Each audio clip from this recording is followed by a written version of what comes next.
आप सभी को प्रभु यीशु के नाम में जय मसीह की। हम स्वागत करते हैं आपका प्रतिदिन के वचन में।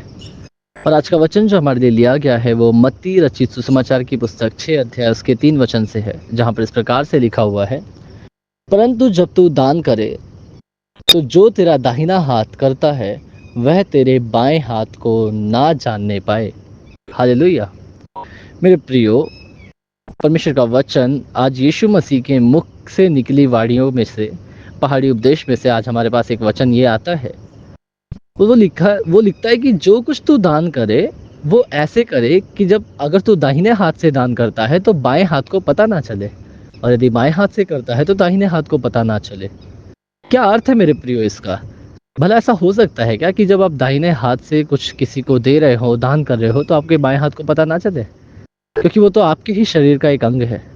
वो तो आपके ही शरीर का एक ऐसा अंग है जो साथ में जुड़ा हुआ है, और हर एक चीज़ को पता चलती है।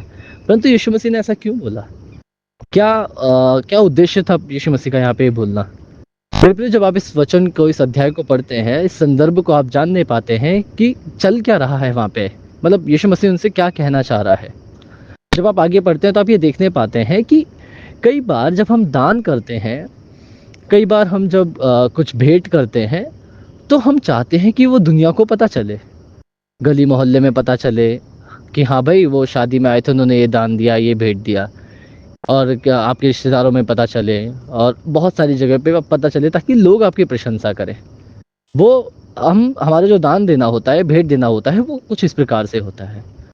परंतु वहाँ पे लिखा है, जब तू दान करे, मतलब परमेश्वर के भवन में दान करे या परमेश्वर के सामने दान करे, तो तेरे दाहिने हाथ को भी पता ना चले।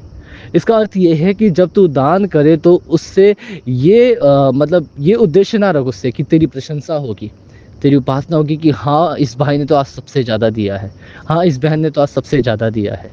नहीं मेरे प्रियो, हमें इस उम्मीद से दान नहीं करना। यहाँ तक कि हमारे बगल वाले को पता भी नहीं चलना चाहिए कि आपने कितना दान दिया। मेरे प्रियो, क्यों ऐसा मसीह यीशु ने बोला होगा? और जब आप आगे वचन को पढ़ते हो तो आप जानने भी पाते हो कि क्यों यीशु मसीह ने बोला कि जब तू गुप्त में देगा तो तेरा स्वर्गीय पिता जो स्वर्ग में बैठा विराजमान है, वो तुझे गुप्त में ही आशीषों को देगा, गुप्त में ही आशीषों को तुझे प्रकट करेगा। क्योंकि बहुत सारी ऐसी बातें हमारे जीवन में है जो हम दूसरों को नहीं बता सकते, दूसरों के सामने उन बातों को नहीं लेके जा सकते। कुछ पाप हमारे जीवन में है जिसका हम सबके सामने ये नहीं बोल सकते कि हाँ, मेरे जीवन में ये पाप है, मुझे परमेश्वर ने चंगाई दी है, ये आशीष मुझे मिली कि परमेश्वर ने मुझे उन पापों को क्षमा किया, मुझे चंगाई दी। जरा सोचो, आपका जो गुप्त पाप है वो परमेश्वर सबके सामने लेके आ जाए, सब उस पाप के बारे में जानते हो, तो आपको कैसा लगेगा? तो उसी प्रकार से कई बार आशीष जो है वो सिर्फ पैसा ही नहीं होता, वो सिर्फ घर और बंगला ही नहीं होता। कई बार आशीष हमारे पापों का धुलना भी होता है।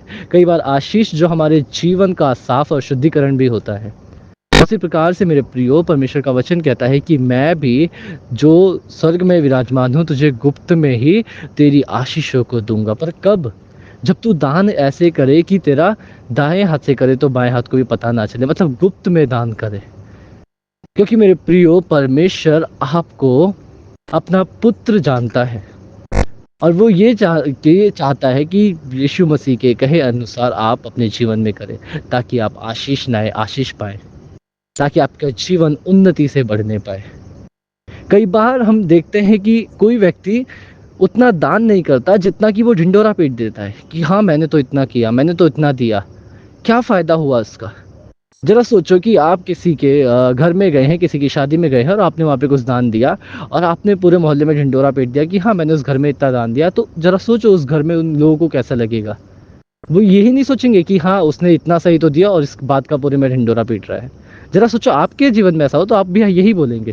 तो उसी प्रकार से मेरे प्रियो, हमें इस बात को समझना है कि जो यहाँ पे यीशु मसीह कह रहा है, जब आप दान दे तो उसे गुप्त में दे, ताकि आपका स्वर्गीय पिता आपको आशीषों से भरे गुप्त में।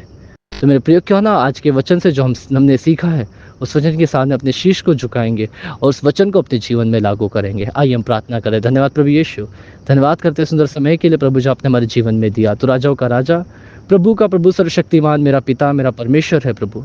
तेरी हुजूरी में आता हूँ, होने दे तेरी इच्छा प्रभु हमारे जीवन में पूरी प्रभु। जिस प्रकार से प्रभु तूने आज ये वचन दिया प्रभु, इसे समझने में भी सहायता मदद कर। जो लोग इस वचन को सुनते पढ़ते मनन करते उन्हें आशीषित कर प्रभु। पिता उद्धार करता प्रभु यीशु के नाम से मांगता हूँ, आमीन। हालेलुया। आप सभी को प्रभु यीशु के नाम में जय मसीह की। आपका दिन शुभ हो।